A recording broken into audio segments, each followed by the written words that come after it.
Hey guys, this is my new Snailax foot massager. So this is a heated, super comfortable foot massager. You can see you can use it with this case on it if you find the kneading sensation to be a little bit too intense with it being off. You can place that on for a little extra added comfort. Also, I like to just store it with that one on because I feel like it protects it from dust as well.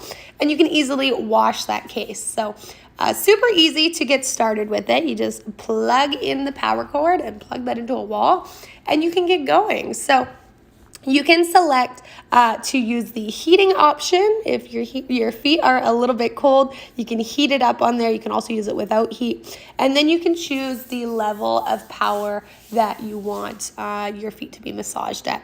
You can also choose to change the direction of the rotation on there as well. So you can do it kind of both ways if you want to even it out, or you just find it more comfortable going one direction than the other.